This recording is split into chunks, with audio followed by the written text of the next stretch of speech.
le dernier chapitre des Lamentations, Megillat Echa.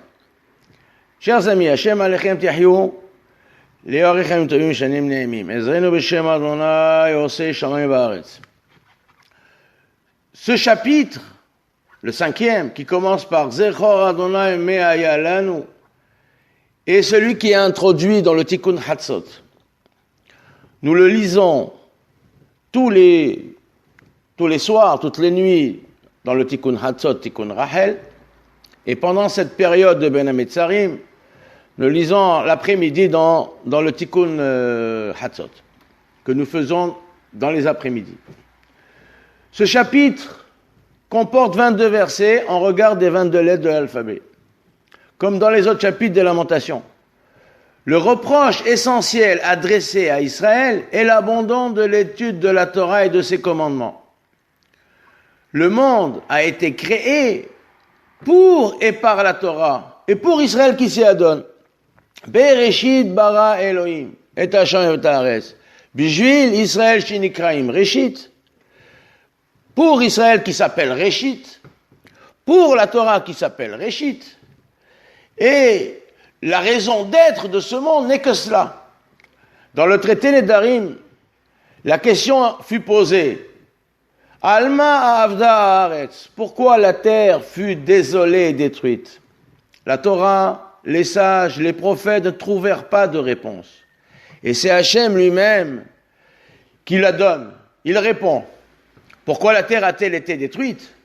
Al osvam et torati, parce qu'ils ont abandonné ma Torah. Comme dit, ce chapitre comporte 22 versets au regard des 22 lettres de la Torah. Il faut avoir l'intention de leur ajouter les 5 lettres finales de l'alphabet hébraïque qui sont Man Tsepach, de valeur numérique 280, qui font référence aux 5 rigueurs, Hamisha Dinim, Hamisha Gvurot. Ainsi, les rigueurs seront atténuées grâce à l'ensemble de toutes les lettres. Il est à noter que nos maîtres dans la Gemara Megillah utilisent les 5 lettres finales, qui sont les Gvurot, les rigueurs, pour faire allusion à la délivrance, aux différentes délivrances qui se sont produites et qui se produiront. Le verset dit, Zechor Adonai me'aya lanu habita oret herpatenu. Souviens-toi, ô Éternel, de ce qui nous est advenu. Regarde et vois notre opprobre. La face cachée, c'est comme si Hachem avait oublié le souvenir de toutes nos souffrances. Donc nous sommes dans une situation de Esther Panir. Va'anochi Aster Astir Panai. Et moi, je cacherai ma face, comme si qu'il y a, comme nous l'avons déjà dit, deux écrans qui cachent la présence de Dieu. On demande ici que tous nos sacrifices nous soient comptés comme celui de notre père Yitzhak. Zechor Hashem me'aya lanu. Regardez voir, le Midrash explique que l'un des verbes évoque une vision de loin, c'est les habits, et l'autre une vision de près. Ré'é. Il nous semble que Hachem est très loin de nous lorsqu'il voile sa face. Mais c'est exactement l'inverse qui se passe. Il agit comme ce roi qui se fâche contre son fils et le chasse de son palais. Le prince s'aventure alors dans des lieux hostiles, mais à chaque danger, il est miraculeusement sauvé grâce aux personnes que son père a envoyées secrètement pour le protéger. Les premières lettres de ces mots, Zechor Hashem me'aya lanu habita oré, forment les mots Mila, alliance. Le même de me, haya lanu, habita, ça fait Mila. L'endroit de la Mila est tout d'abord recouvert par le prépuce, la peau qui recouvre le gland, appelé Orla, qui concentre toutes les forces de l'impureté. Ce Orla empêche la lumière de jaillir.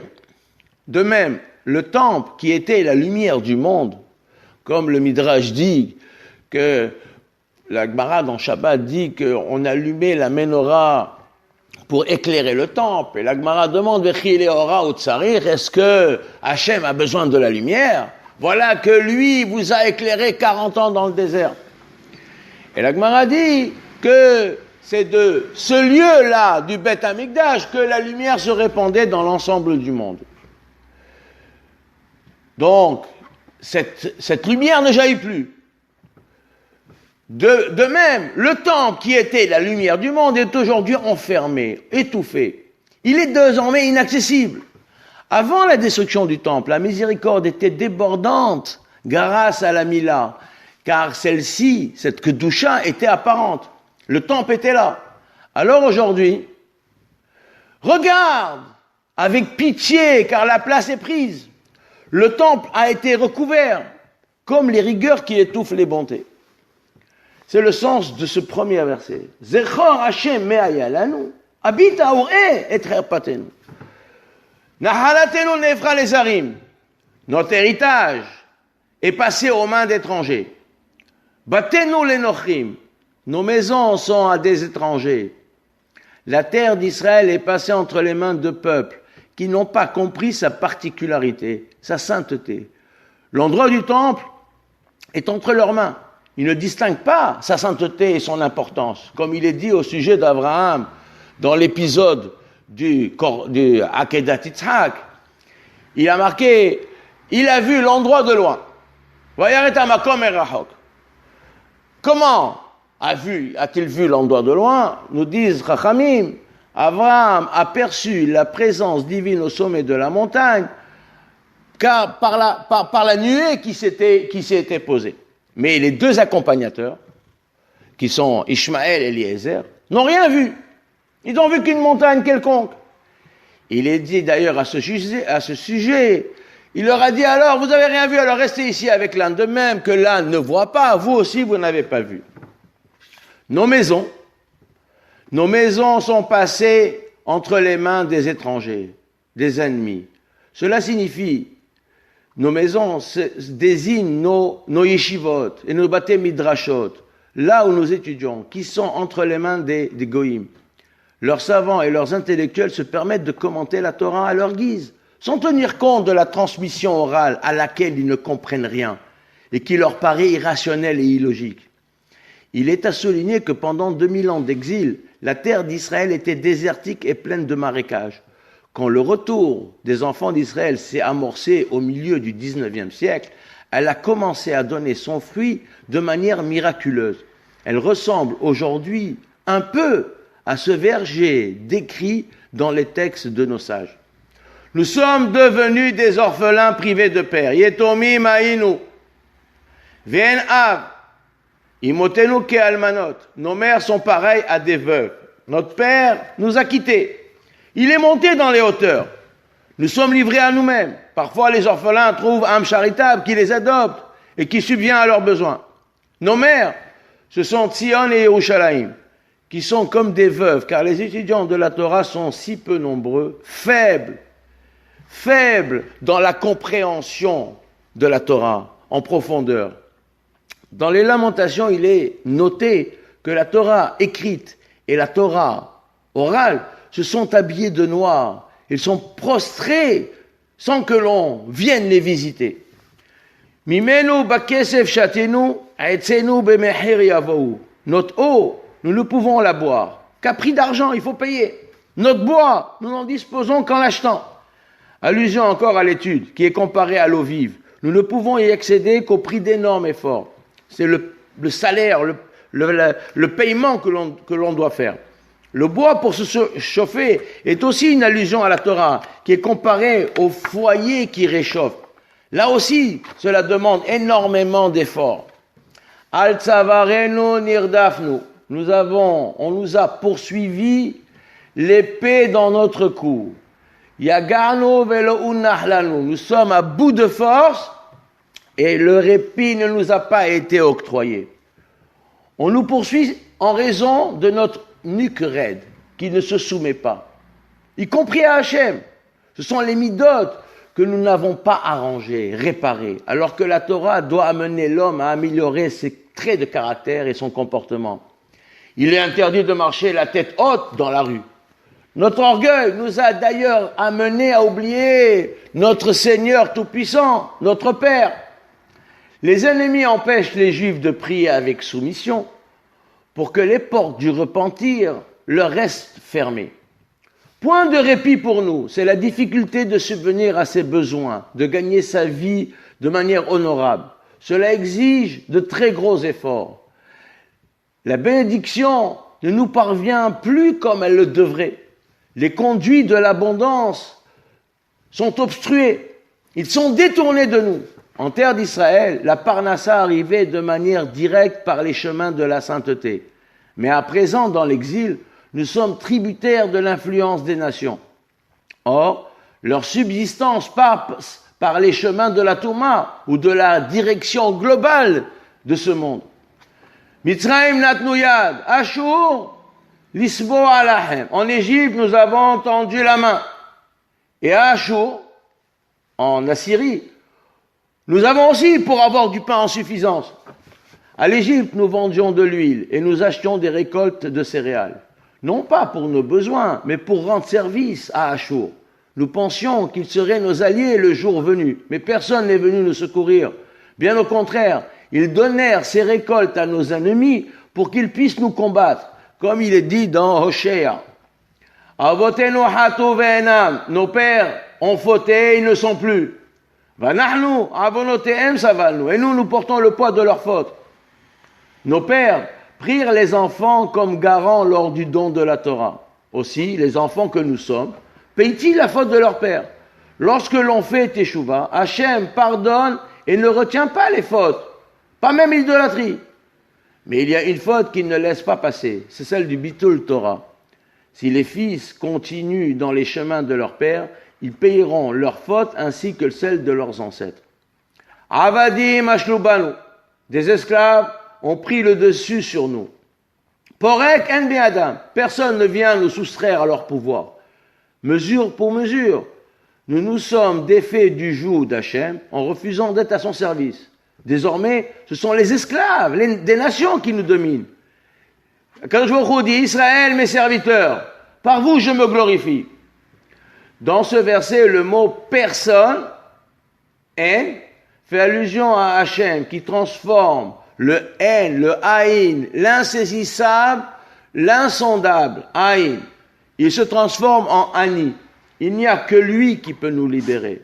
En lano leishael, et là, la vinu sheba shamayim. Nous n'avons pas sur qui nous reposer, seulement sur notre Père qui est aux cieux. Benafshenu navi lahmenu mipene herev amidbar. Au péril de notre vie, nous procurons nos vivres, notre pain. Le glaive sévit au désert. Notre vie, c'est la Torah. Notre pain, c'est la Torah. Comme dit le verset, Lechu lahamu belahmi. Allez combattre dans mon pain.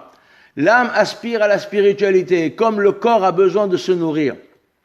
Si nous nous relâchons dans l'étude, ou si nous n'étudions pas, nous n'avons plus de vie. Comme dit Rabbi Akiva, l'auteur de la fameuse parabole dans laquelle les béné Israël sont comparés aux poissons dans l'eau, qui sont donc en danger en raison des filets des pêcheurs.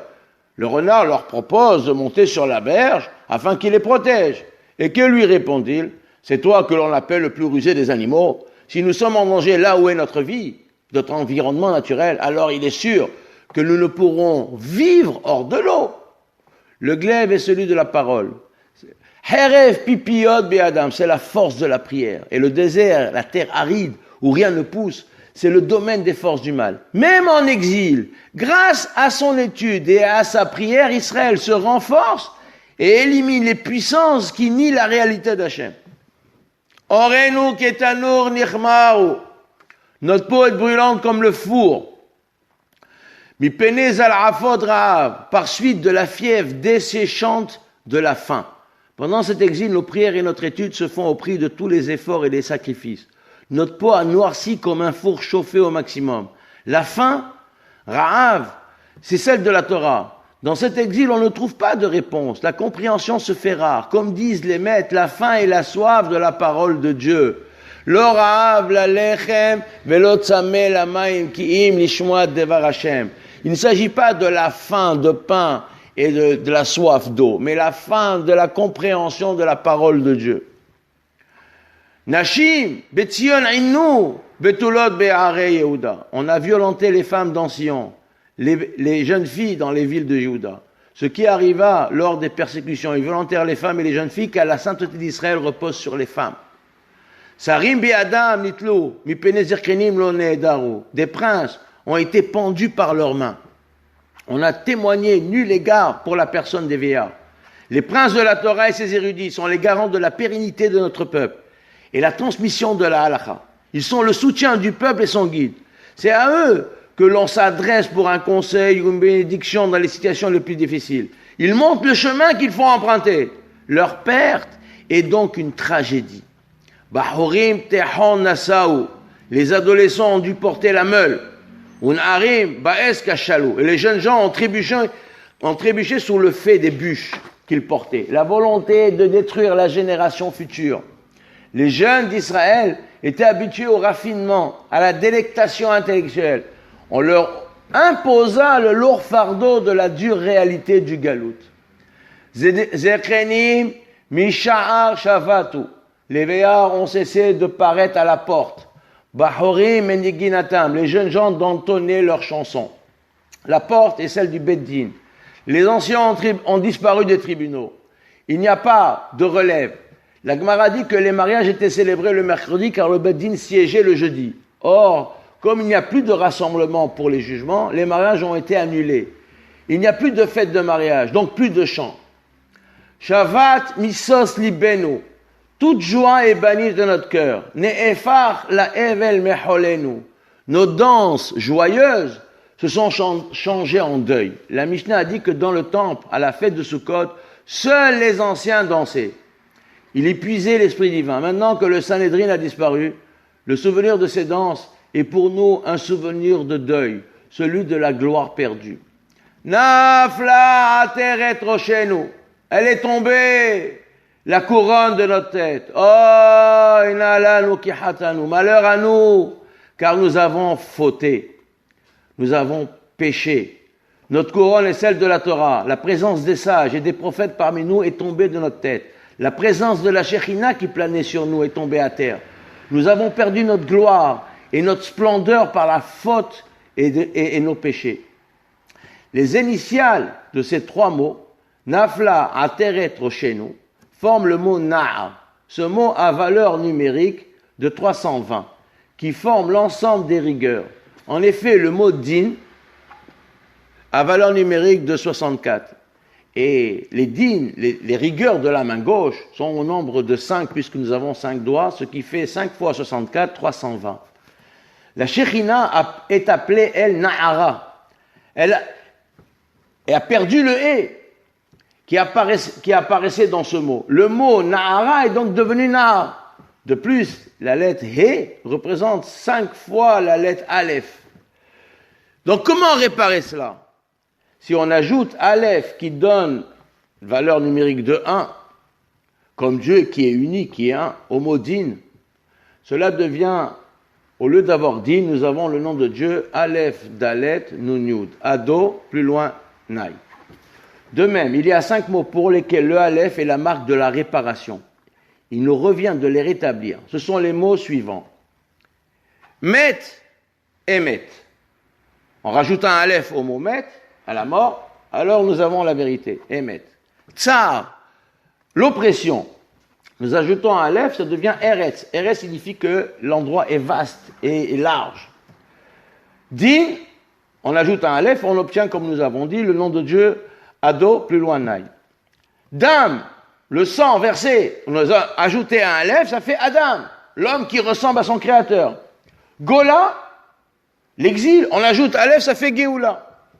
C'est le sens du verset qu'il est dit Notre Hesed alafim, Akadosh Baruch Hu conserve sa grâce pour les alafim, pour les milliers. En vérité, il conserve sa grâce au Aleph, c'est-à-dire qu'il rétablit le Aleph là où il est tombé, là où il a disparu, de telle sorte de réparer Met, Tsar, Din, Dam et Gola. Al Har Tzion Sheshamem Shoalim Ilchu Bo.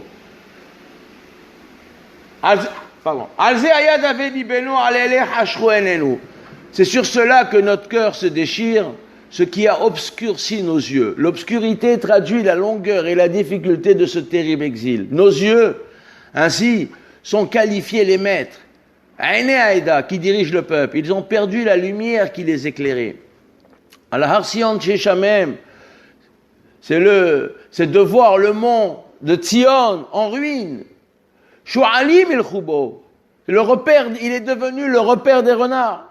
Il s'agit des nations qui sont comparées aux renards, alors que la royauté de David est comparée à celle du lion. Elle foule ces nations au pied le lieu de la splendeur d'Israël et de sa gloire. Rabbi Akiva a souri quand il vit un renard sortir du sein des saints et a expliqué aux sages qui l'accompagnaient. Maintenant que cette prophétie s'est accomplie, celle du prophète Zacharie, s'accomplira aussi celle où il est dit: de nouveau, des vieux et des vieilles seront assis sur les places de Jérusalem. C'est l'annonce de la reconstruction. Ata Adonai le'olam teshev. Toi, ô Éternel, pour ton siège, tu t'installes de manière immuable. Kisecha ledor. Ton trône subsiste de génération en génération. La présence divine n'a jamais quitté les vestiges du temple. Les ennemis ont tout fait pour détruire complètement le temple, mais il leur a été impossible de détruire le dernier mur. Cela témoigne de façon extraordinaire qu'Hachem met une limite à l'obscurité et au mal. Le Rav Ahari Zichrono Livracha compare cela à la trace de vie. Havla dégarmé, qu'il reste, après que le corps se soit décomposé dans la tombe, c'est de cette os, de cette trace de vie, que se produira la résurrection. Pourquoi nous oublies-tu si obstinément, pour toujours? Nous délaisserais-tu pour l'éternité, pour de longs jours? Ne nous abandonne pas, mais uniquement pendant le temps de l'exil. Akadosh Baruch Hu ne nous abandonne pas, il est présent. Nous avons l'impression qu'il nous a abandonnés, mais ce n'est que pour un temps.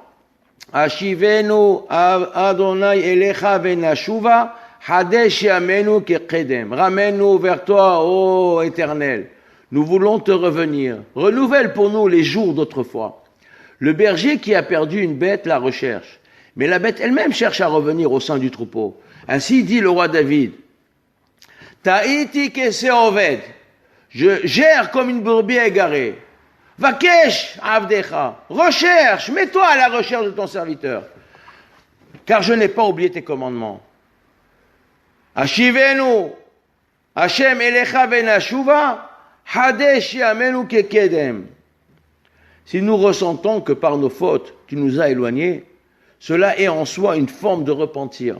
Alors ramène sur nous la gloire de jadis, Hashem, Dieu de miséricorde.